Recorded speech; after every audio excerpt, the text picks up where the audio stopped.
തളിപ്പറമ്പ് തൃച്ചംബരം ശ്രീകൃഷ്ണ ക്ഷേത്രത്തിലേക്ക് ഭക്തജനങ്ങൾക്ക് സുഗമമായി കടന്നുപോകാൻ പൂന്തുരുത്തി തോട്ടിന് നഗരസഭാ ഫണ്ട് ഉപയോഗിച്ച് നിർമ്മിച്ച പാലത്തിന്റെ പ്രവൃത്തി അശാസ്ത്രീയമാണെന്ന പ്രചരണം വാസ്തവ വിരുദ്ധമാണെന്ന് വാർഡ് കൗൺസിലർ പി.വി. സുരേഷ്. ഉത്സവത്തിന് ശേഷം പ്രവൃത്തി പൂർത്തീകരിക്കുമെന്നും അദ്ദേഹം പറഞ്ഞു. തൃച്ചംബരം ശ്രീകൃഷ്ണ ക്ഷേത്രത്തിലേക്കുള്ള വഴിയിൽ പൂന്തുരുത്തി തോട്ടിലെ മലിനമായ വെള്ളം ക്ഷേത്രത്തിലേക്ക് എത്തുന്ന ഭക്തർ പുണ്യമായ ജലമാണെന്ന് കരുതി കൈക്കുമ്പിളിൽ കോരുകയും ശരീരത്തിൽ തളിക്കുകയും ചെയ്യുന്ന സ്ഥിതിയുണ്ടായിരുന്നു. കൂടാതെ നേരത്തെ ഇവിടെ നിർമ്മിച്ച പാലത്തിന്റെ പടവുകൾ കയറി കടന്നുപോകാൻ പ്രായമായവർ ബുദ്ധിമുട്ടുന്ന അവസ്ഥയുമുണ്ടായിരുന്നു. ഇതിന് പരിഹാരം കാണാനാണ് നഗരസഭാ ഫണ്ടിൽ നിന്നും 10 ലക്ഷത്തോളം രൂപ ചെലവഴിച്ച് പുതിയ പാലം നിർമ്മിക്കാൻ തീരുമാനിച്ചത്. പാലത്തോടൊപ്പം തന്നെ അമ്പലം ഭാഗത്തു നിന്നും ഒഴുകി വരുന്ന മഴവെള്ളം തോട്ടിലേക്ക് ഒഴുകിപ്പോകുന്നതിനുള്ള ഡ്രെയിനേജും കൂടാതെ ഇന്റർലോക്ക് ചെയ്യുന്നതിനും ഫണ്ട് വകയിരുത്തിയിരുന്നു. പാലത്തിന്റെ പ്രവൃത്തി ഡിസംബറിൽ തന്നെ ആരംഭിക്കേണ്ടതായിരുന്നു. എന്നാൽ അപ്രതീക്ഷിതമായി മഴ പെയ്ത് തോട്ടിൽ ജലനിരപ്പ് ഉയരുകയും ഒഴുക്ക് ശക്തമാവുകയും ചെയ്തതിനാൽ ജനുവരി ആദ്യത്തോടെ മാത്രമാണ് പ്രവൃത്തി തുടങ്ങാൻ സാധിച്ചത്.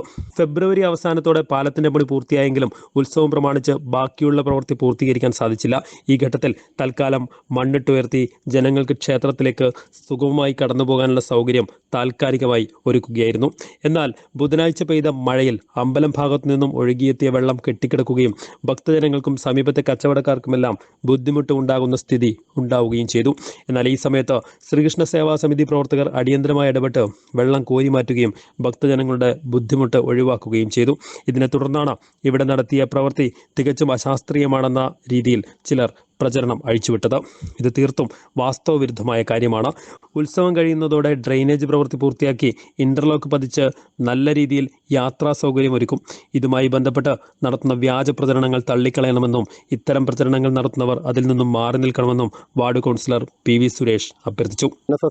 ഹോസ്റ്റലിന്റെ ഭാഗത്തേക്ക് കൂടി വരുന്ന വെള്ളം നമ്മൾ ഇപ്പോൾ ഉള്ള ഭാഗത്തേക്ക് കൂടി തന്നെ തോട്ടിലേക്ക് വിടാനും അതിനുശേഷം ഈ പറഞ്ഞ പ്രദേശത്ത് ഇന്റർലോക്ക് വെച്ച് നല്ല വൃത്തിയോടുകൂടി ഭക്തജനങ്ങൾക്ക് ക്ഷേത്രത്തിൽ നല്ല രീതിയിൽ ഒരു ബുദ്ധിമുട്ടും അല്ലാത്ത രീതിയിൽ എത്തിച്ചേരുന്ന സംവിധാനമാണ് അവിടെ ഒരുക്കിയിട്ടുള്ളത്. പക്ഷെ എന്നാൽ ഇതൊന്നും അറിയാത്ത ചില ആളുകൾ അശാസ്ത്രീയമായിട്ടുള്ള രീതിയിലാണ് ഈ പാലം പണിഞ്ഞെന്നുള്ള ആശയം ഉന്നയിക്കുന്നുണ്ട്. തികച്ചും വാസ്തവവിരുദ്ധമായിട്ടുള്ള ഒരു കാര്യം. കാരണം പണി പൂർത്തിയാവാതെയാണ് ആ പാലം ഉപ്പാട് നിൽക്കുന്നത്. അതിന് മുകളിൽ മണ്ണിട്ട് മാത്രമേ ചെയ്തിട്ടുള്ളൂ. അപ്പോൾ തികച്ചും കാര്യങ്ങൾ അറിയാതെ പറയുന്ന ഇത്തരം ആളുകൾ വാസ്തവവിരുദ്ധമായിട്ടുള്ള കാര്യങ്ങൾ പ്രചരിപ്പിക്കാൻ പാടില്ല എന്നുള്ളതാണ് എനിക്ക് ഈ അവസരത്തിൽ പറയാനുള്ളത്. News bureau, Taliparamba.